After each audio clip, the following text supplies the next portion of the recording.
नमस्कार, आदाब। मैं सदर सैफी और आप देख रहे हैं हमारा खास प्रोग्राम।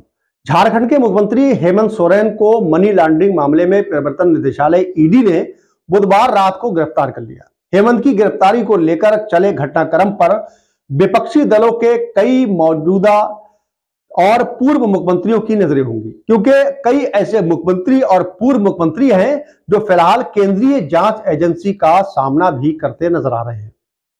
कहा जा रहा है कि इन मुख्यमंत्रियों में और पूर्व मुख्यमंत्रियों में कश्मीर से लेकर केरल तक के नेता शामिल हैं। आइए जानते हैं कि देश में विपक्षी दलों के मुख्यमंत्रियों और पूर्व मुख्यमंत्रियों पर क्या क्या आरोप है। दिल्ली के मुख्यमंत्री अरविंद केजरीवाल शराब नीति मामले में ईडी की जांच का सामना कर रहे हैं। केंद्रीय जांच एजेंसी ईडी आरोप लगाया है कि अरविंद केजरीवाल दिल्ली शराब नीति घोटाले मामले में शामिल है। ईडी की ओर से पूछताछ के लिए अरविंद केजरीवाल को अब तक 4 समन भेजे जा चुके हैं। केजरीवाल एक भी समन के जवाब में पूछताछ के लिए 5 एजेंसी के सामने पेश नहीं हुए हैं। वहीं अगला नाम आता है तेलंगाना के मुख्यमंत्री रेवंत रेड्डी। मनी लॉन्ड्रिंग के मामले में ईडी की जांच का सामना कर रहे हैं। कांग्रेस नेता 2015 में तेलुगु देशम पार्टी में थे। आरोप है कि रेवंत रेड्डी ने 2015 में एमएलसी चुनाव में अपने पक्ष में वोट देने के लिए एक नॉमिनेटेड विधायक को कथित तौर पर 50 लाख रुपए की रिश्वत दी थी। प्रवर्तन निदेशालय ने अप्रैल 2021 में केरल के मुख्यमंत्री पिनाराई विजयन के खिलाफ प्रिवेंशन ऑफ मनी लॉन्ड्रिंग यानी पीएमएलए जांच शुरू की। कनाडाई फर्म एसएनसी लबलिंग मामले में सीबीआई की ओर से 1995 में चार्जशीट दाखिल किया था। बता दें कि मामला इडुक्की में जल विद्युत परियोजनाओं के आधुनिकीकरण से जुड़ा है। पिनाराई विजयन उस समय केरल के बिजली मंत्री हुआ करते थे। वहीं आंध्र प्रदेश के मुख्यमंत्री वाईएस जगन मोहन रेड्डी कई मामलों में जांच का सामना कर रहे हैं। प्रवर्तन निदेशालय ने 2015 में उनके खिलाफ prevention of money laundering act यानी पीएमएलए जांच शुरू की गई। बता दें कि जगन के खिलाफ जिस मामले में जांच चल रही है वो उनमें मालिकाना हक वाली भारतीय सीमेंट्स के वित्तीय मामलों से संबंधित है।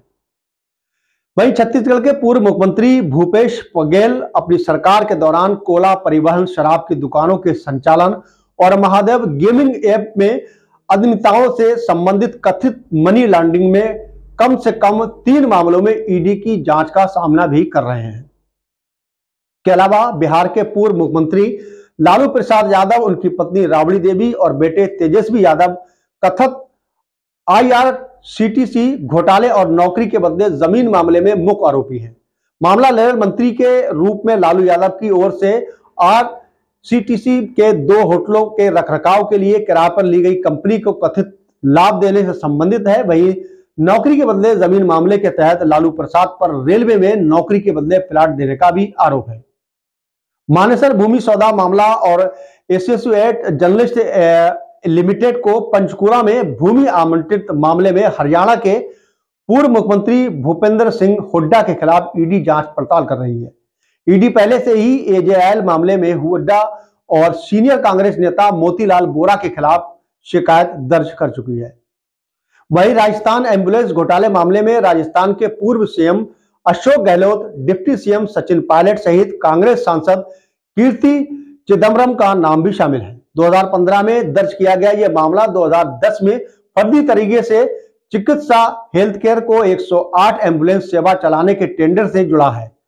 वहीं एक रिपोर्ट के मुताबिक सचिन पायलट और कीर्ति कभी इस कंपनी में डायरेक्टर हुआ करते थे।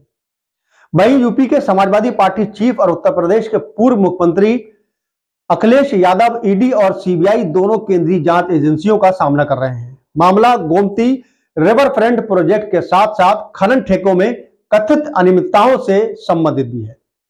इसके अलावा बहुजन समाज पार्टी चीफ और उत्तर प्रदेश की पूर्व मुख्यमंत्री मायावती का नाम फिलहाल किसी भी जांच एजेंसी की ओर से दर्ज किए गए मामलों में शामिल नहीं है, लेकिन आरोप है कि उनके कार्यकाल के दौरान कई प्रोजेक्ट और योजनाएं जांच के दायरे में अभी भी बाकी हैं।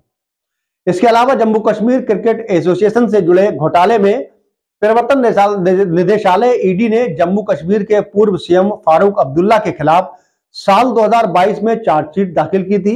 ईडी ने मामले में मनी लॉन्ड्रिंग की जांच शुरू की थी।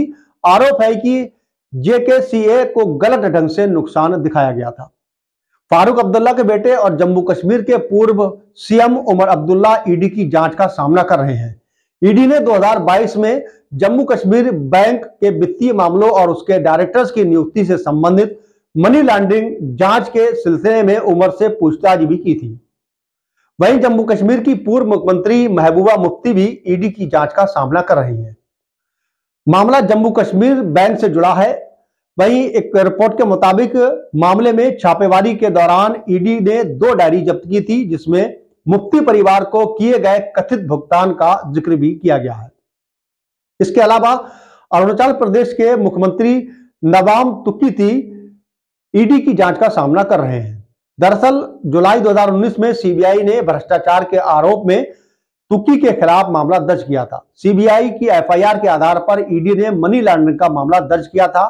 आरोप है कि तुकी ने अपने भाई के साथ मिलकर हेराफेरी की थी।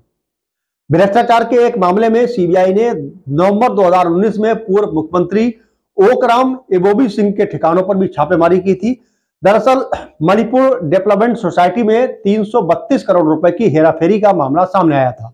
इसी मामले में तलाशी के लिए सीबीआई एबोबी सिंह के ठिकानों पर पहुंची थी। सीबीआई की ओर से दर्ज मामले के आधार पर पर्यवेक्षण निदेशालय ने पीएमएलए के तहत मामला दर्ज किया है। वहीं गुजरात के पूर्व मुख्यमंत्री शंकर सिंह बघेला ईडी और सीबीआई दोनों जांच का एजेंसियों का सामना कर रहे हैं। आरोप है कि केंद्रीय कपड़ा मंत्री रहने के दौरान शंकर सिंह बघेला ने मुंबई में सरकारी जमीन का सौदा किया था, जिससे राजस्व को 7.9 करोड़ रुपए का नुकसान हुआ था। 2015 में सीबीआई और 2016 में ईडी ने बघेल के खिलाफ मामला दर्ज किया है। राष्ट्रवादी कांग्रेस पार्टी यानी एनसीपी चीफ शरद पवार के भतीजे अजित पवार महाराष्ट्र के डिप्टी सीएम हैं। अजित पवार महाराष्ट्र राज्य सरकारी बैंक के संचालक कथित अनियमितताओं के संबंध में ईडी की जांच का भी फिलहाल सामना कर रहे हैं। अब देखना यह होगा कि ईडी पहले किस पर कार्रवाई करती है। शिबू सोरेन ईडी के शिकंजे में आ चुके हैं और अब वो जेल में हैं। फिलहाल अब अगला नंबर किसका है, ये आने वाला समय ही बताएगा।